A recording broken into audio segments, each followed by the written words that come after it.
আসসালামু আলাইকুম।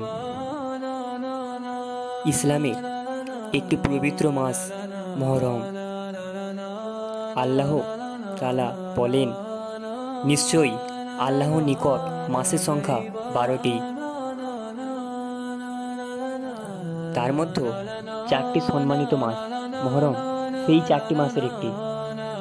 রাসূল সাল্লাল্লাহু আলাইহি ওয়াসাল্লাম বলেন, মহরম আল্লাহর মাস, এই মাসে রোজা রাখা সবচেয়ে উত্তম।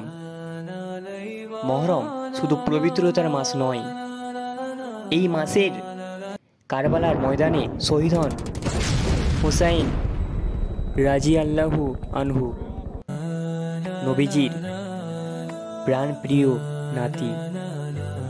তাকে হত্যা করা হয়েছিল অন্যায়ভাবে। তাঁর পরিবারকে তৃষ্ণার্ত রাখা হয়েছিল দিনের পর দিন, কিন্তু তবু তারা সত্যের পথে অটল ছিলেন। এই মাসে রোজা, ইবাদত ও তওবার মাধ্যমে নিজেকে শুদ্ধ করুন, বেদাত থেকে দূরে থাকুন। কারবালার ঘটনা স্মরণ করুন, কিন্তু কুরআন ও হাদিস অনুযায়ী।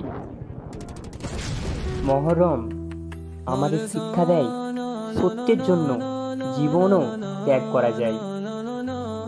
মহরম মাস শুধু শোকের নয়, বরং তা আত্মশুদ্ধির, ইবাদতের এবং ন্যায়ের জন্য দৃঢ় থাকার শিক্ষা দেয়। আল্লাহ পাক আমাদের সকলকে ঈমানের সাথে বেঁচে থাকার তৌফিক দান করুন। আমিন।